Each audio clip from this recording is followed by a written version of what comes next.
The other famous speech that we wanted to touch on today uh, is the other very known Fourth of July speech, which is from 1852 by Frederick Douglass. Uh, in the title of the speech is "What is the Fourth of July to the Slave?"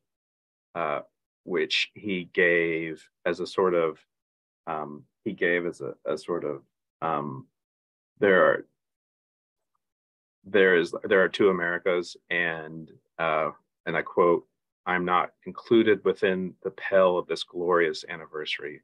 Your high independence only reveals the immeasurable distance between us. The blessings in which you this day rejoice are not enjoyed in common. The rich inheritance of justice, liberty, prosperity, and independence bequeathed by your fathers is shared by you, not by me.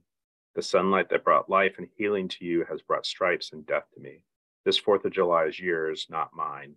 You may rejoice, I must mourn, to drag a man in fetters into the grand illuminated temple of liberty and call upon him to join you in joyous anthems were inhuman mockery and sacrilegious irony. You mean citizens to mock me by asking me to speak today?" And so, reflecting on this, I actually think about the rollback of affirmative action that the Supreme Court just did.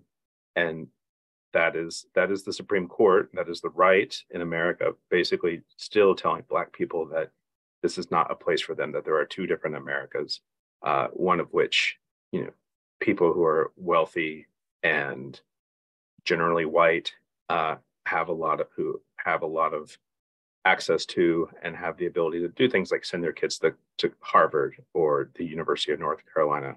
And then there's a whole other group of people, many of them of which are descendants of slaves, who don't have the equal opportunity. And so I think today, here in 2023, that the speech by Frederick Douglass is still very relevant. And there's the famous line, "What to the American slave is your Fourth of July? I answer, a day that reveals to him more than all other days of the year the gross injustice and cruelty to which he is a constant victim. To him, your celebration is a sham, your boasted liberty an unholy license, your national greatness swelling vanity. Your sounds of rejoicing are empty and heartless, your denunciation of tyrants brass-fronted impudence, your shouts of liberty and equality, hollow mockery, your prayers and hymns, your sermons and thanksgivings, with all your religious parade and solemnity, are to him mere bombast, fraud, deception, impiety, and hypocrisy, a thin veil to cover up crimes that would disgrace a nation of savages. There's not a nation of the earth guilty of practices more shocking and bloody than are the people of these United States at this very hour." Still speaks true today. And then the last quote I want to read from this, which actually also goes into what is a regular theme on the Green and Red podcast, which is criticism of liberalism and of liberals, and particularly since we've had this wave of right-wing court decisions and wave of what I would call right-wing rollback of laws and safety nets, where they claim they're going to be ungovernable, where they claim they're going to riot if they roll back Roe, if they claim to be the hashtag resistance, all of that sort of stuff. But Frederick Douglass said, "If there is no struggle, there is no progress. Those who profess to favor freedom and yet depreciate agitation are men who want crops without plowing up the ground. They want rain without thunder and lightning. They want the ocean without the awful roar of its many waters."